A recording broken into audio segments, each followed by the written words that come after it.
Okay, awesome. So I am going to talk to you about, a slightly different twist than most of you had probably seen on learning analytics, and that's how we're looking to apply it in commercial aviation. So it's just a quick background. I'm Liz Gehr. I prepared this with my coworker, Lori Dunnigan. She's a data scientist. I'm an associate tech fellow here at Boeing, and I'm chief learning scientist for the Training and Professional Services Division. And I've been with Boeing about 16 years now. The past 2.5 years I've been working commercial and defense, but the first 13 years or so I was at Boeing, I was mainly on the defense side.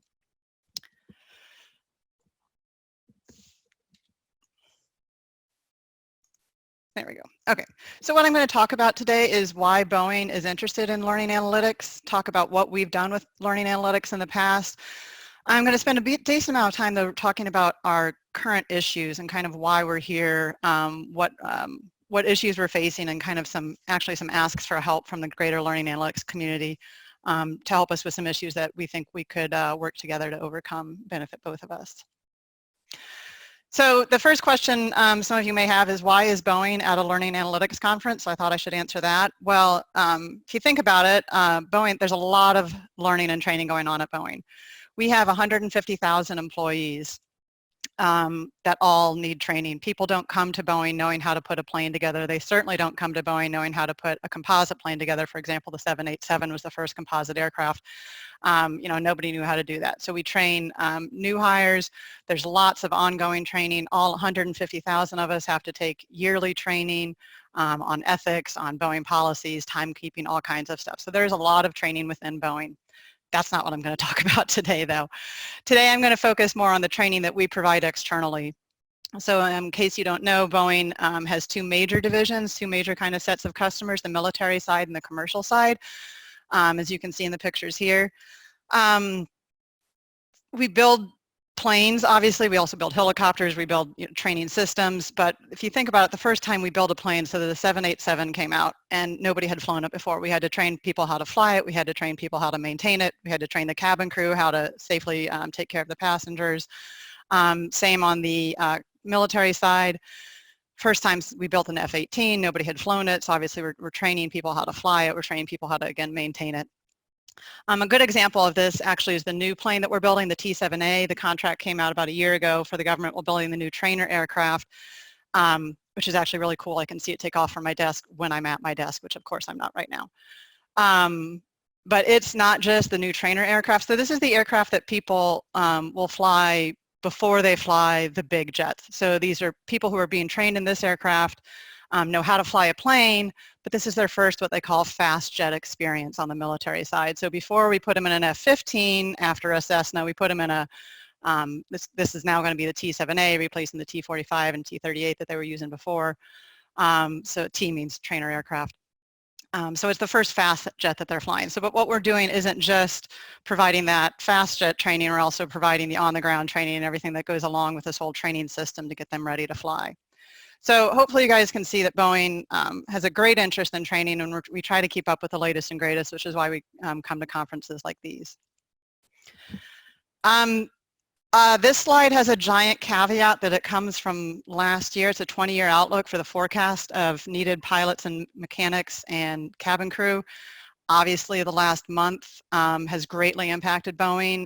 However, that said, long term, we do see there's going to be growth in the need for air travel.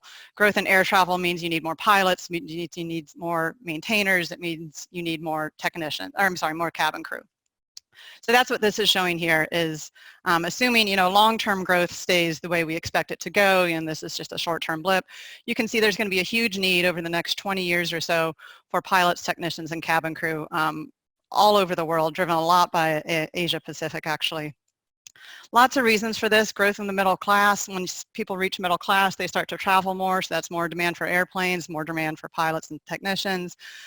Also, there's mandatory retirement for pilots. You're not going to get in a commercial aircraft with a 75-year-old pilot, so the people who have the most experience, are kind of forced into retirement. Often they become instructors, actually. So, you can't get people to extend their careers to make up for that, that need. Also, one of the previous pipelines for, or still a pipeline, but one pipeline for training is kind of drying up, and that's former military. So a lot of former military people, military pilots and technicians go to the commercial side when they leave the military or they retire. Well, the military is having a hard time getting pilots too, so they're kind of aggressively keeping their pilots, and that's not kind of feeding into the commercial pipeline, as we call it now. So we need to increase the throughput of our pilots while maintaining safety standards. So that's one reason we're looking at kind of new training techniques. So what solutions are we looking at to enhance the training pipeline? We're looking at virtual reality, which is in the upper left there. I'll just describe it. I'm not sure how familiar everybody is with it, but virtual reality is where you put on the headset, and when you look around, all you see is in a virtual world. So in this case, you can see that it looks like they're sitting in the cockpit of the plane. They're holding a controller there with the right hand, pointing to something, and then something is showing up that says, flip the windshield washer switch. So this is actually from a maintenance task where the maintainer is in the cockpit and looking to flip a switch. Augmented reality, on the other hand, is where you are looking around and you can see the real world, but you've got glasses on that overlay something on it. So in this case, you can see there's a real oxygen tank there, but there's an overlay of some information that, in this case, this is also a maintainer case, might be interested in, knowing this is the emergency oxygen bottle, and you can see his next instruction is actually there too. So disconnect the connector and set aside. So we're looking at how to use virtual reality and augmented reality for both pilot and maintainer training. Virtual instructor is another thing we're looking at, which is, as you can see here, that's a pilot example. So the pilot is sitting in the cockpit. So commercial aircraft obviously have 2 pilots up front. Most training takes place with 2 pilots in the sim.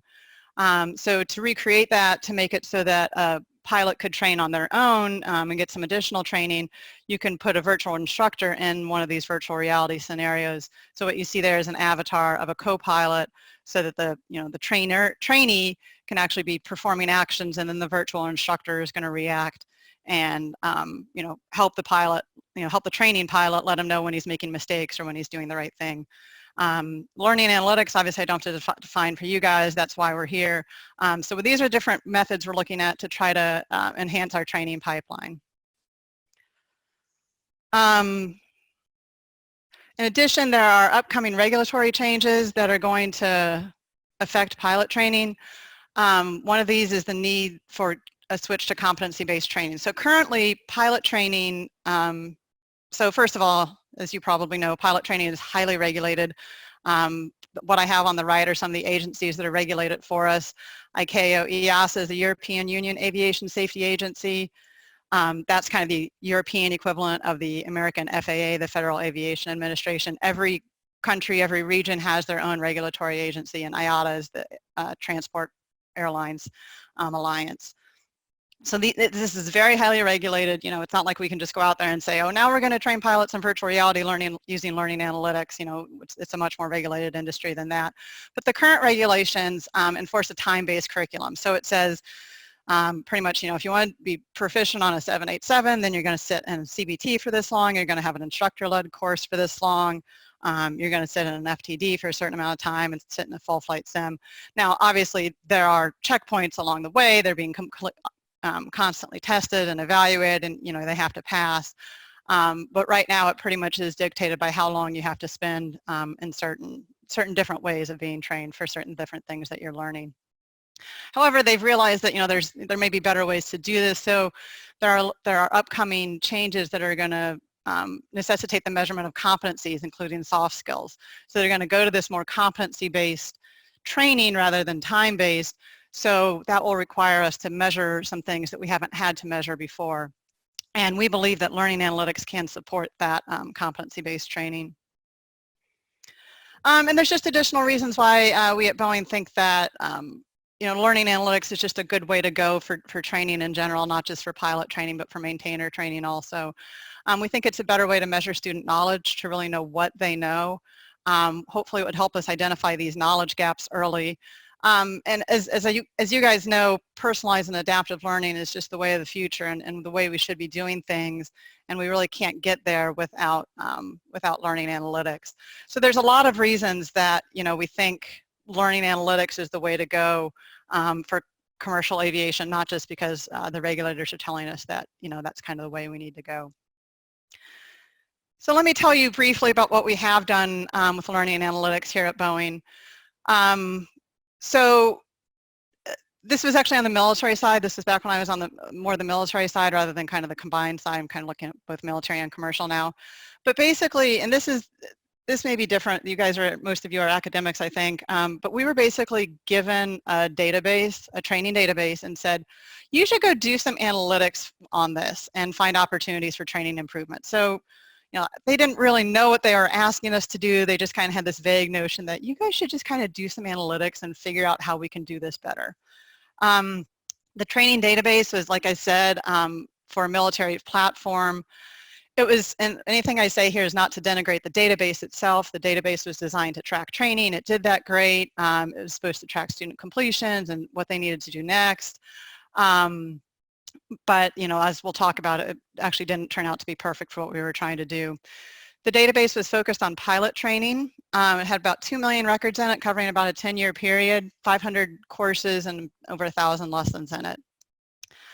All different kinds of data in there. There was pass-fail, numeric scores. For some of the CBT, there was plan versus actual duration.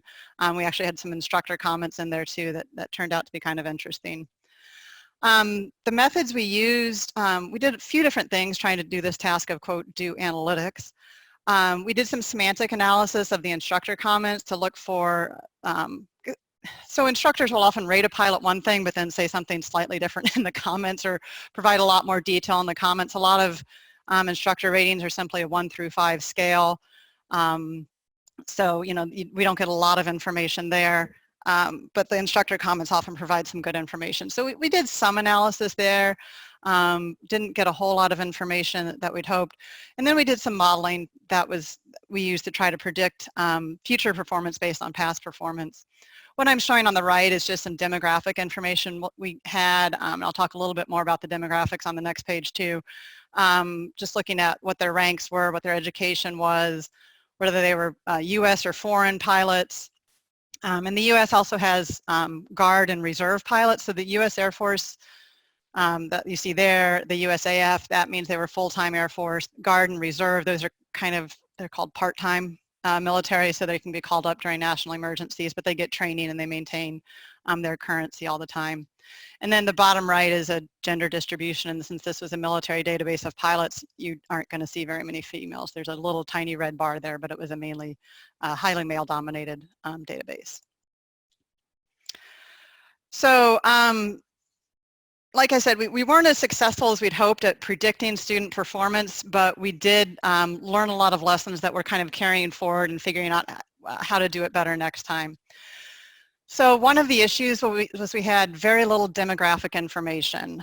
And demographic information is I'm sure you guys know it's important, but it's especially important for us when we have people with such varied backgrounds. And I'll talk a little bit more about the varied background in a minute here. But so some of our pilots, like I said, are part-time military, and they have another job full-time. So if you look at the scatter plot we have on the right, that's kind of hours on the x-axis and score on the y-axis. Don't worry about the details of it, but look at the different colors that we have. So the orange ones are trainer only. So those pilots only have experience in a trainer aircraft, and they're kind of just starting out on this aircraft. So they have less experience than everybody else. The red dots have trainer and this military platform. So they're going to be, they have more hours overall and they have more varied experience. The blue dots are what's interesting though. They have the commercial aircraft experience also. So these are people who are, you know, they're being trained currently on a military aircraft, and that's, like I said, their part-time job usually, but they also have experience on the commercial side. And this can be really interesting because several military aircraft are commercial derivatives. So example, the P-8 aircraft on the Navy is actually a 737. Obviously everybody knows Air Force One is actually a 747. And the new tanker, the KC-46, is a 767. So these people could be flying a 767 on their day job and a KC-46 tanker when they're flying for the military. So knowing that is going to be very important. So the fact that we had very little demographics, you know, was a real challenge for this. On the other side, they could be flying a 737, you know, for their day job and still flying a tanker for their, you know, weekend job when they're flying for the Air Force. So you know, is there any confusion from that? When you don't know the background of the student, that's just, you know, that's just really hard to figure out. The other issue we had was more than 50% of our lessons had all students pass on the first attempt. So when you're trying to model how students are going to do when they all pass, well, it's a very simple model. Even I can do that, and I haven't taken statistics in 15 years. So, you know, when everybody's passing, it's kind of a trivial problem, and so we just had to exclude that from our predictive model. We did find, though, that we needed a higher level of data detail than we were already given. We really need on-the-job performance data, which is obviously the gold standard and the hardest to come by, but really what we need, because our goal, you know, what I try to tell people is we're not trying to produce a well-trained pilot. We're trying to produce a pilot who performs well on the job.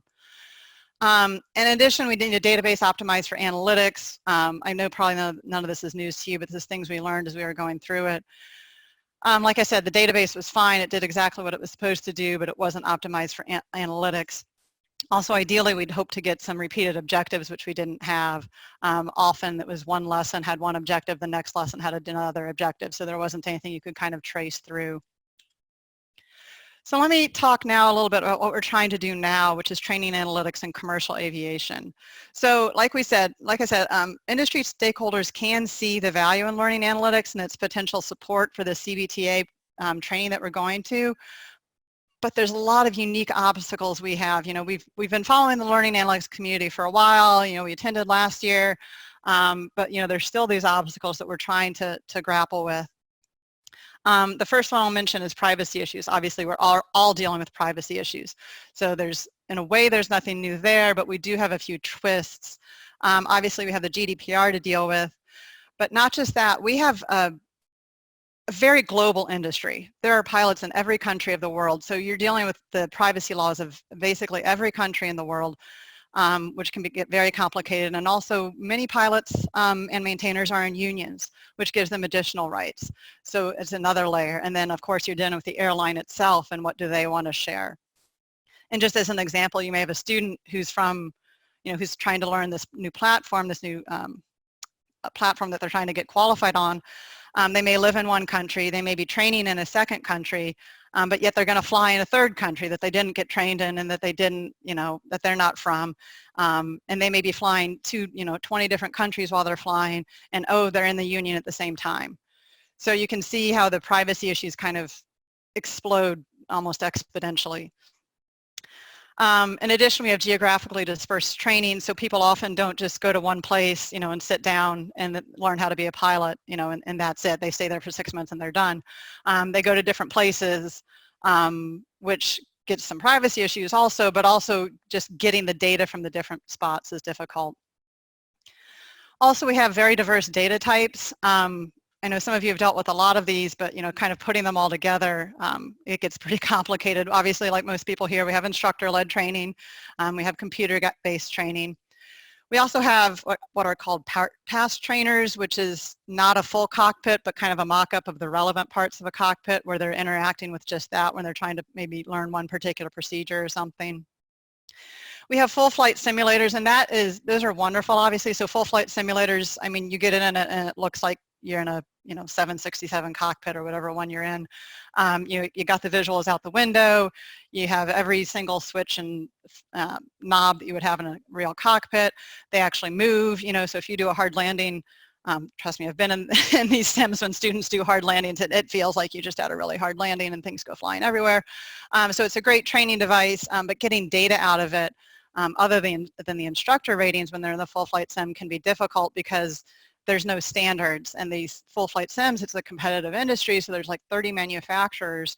So but yet there's no set standard. And this is one place where the commercial side is actually behind the military side. So on the military side, when you have the sims, the commercial pilots fly alone. Obviously, they're, trying not to hit other planes in the air, and they're interacting with air traffic control, but they're not flying with other planes. On the military side, when somebody's flying, they're flying with other planes. You're going to have a 4-ship of F-15s, or at a minimum, you'd have a 2-ship, but you're always flying with somebody else. So those training sims are networked on the military side, so there's some advantage is, so they can talk to each other, they know where each other is, but that also helps with data analysis because you have a standardized set of data. We don't have that standard on the commercial side, so it's a little harder. I've already talked to you a little bit about the demographic challenges we have, and of course on-the-job performance data is hard to get to for a lot of the reasons we've discussed. On the non-technical side, the issues that we have, obviously our industry, along with other similar industries like medical, we have the highest possible safety and quality standards. We don't produce pilots who just barely qualify. We produce the best pilots who can fly, and that's non-negotiable. That's just what we have.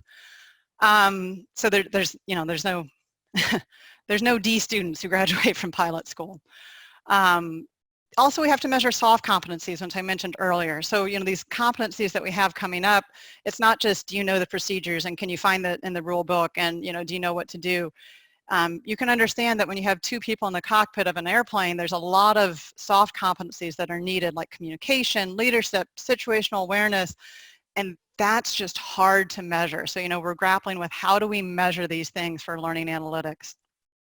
We also have huge variability of our incoming students. So we have people who've gone through what's called undergraduate pilot training and are kind of just going straight into becoming a commercial pilot. We have, as I mentioned earlier, former military who are transitioning to the commercial world. We have people who are changing platforms. So say you were flying a 767, but now you want to fly a 777. So everybody's background is going to be just a little bit different. So that's kind of the situation we're in right now. Our next steps. So like I said, this is a problem we're actively working. We don't have the solution. That's kind of why we're here. We're working with some standards organizations like IEEE and ADL to try to implement some data collection standards. Even that can be a struggle with some of the platforms. We're here at conferences similar to this, looking at industry and academia best practices to see what we can learn from you guys to implement that we can't, test on our own, and looking for collaboration opportunities for effectiveness studies of learning analytics. So hopefully you guys can understand after everything I've said, we can't take, 20 pilots and put them through one course and 20 pilots and put them through the standard course and compare them at the end. We just don't have that capability, that this industry just isn't set up for that. So we're looking for what can we do to get some of these effectiveness studies that we want, but we can't really implement. And what I have there is kind of the problem we're facing. It all starts, as you guys know, with a robust data set. We need that data. With that data, we can produce a predictive algorithm, we can improve our training outcomes, and then we can get customer acceptance. Our problem is we need that customer acceptance before we can even get that robust data set, which is going to allow us to get the predictive algorithm, which is going to allow us to improve training outcomes, which is going to allow us to get that consumer acceptance. So you can see we kind of have this catch-22. We need consumer acceptance to get the robust data set, but we need the data set to get the customer acceptance. So that is all I had to say about that. Here's our contact information, and I would be happy to answer any questions that people have.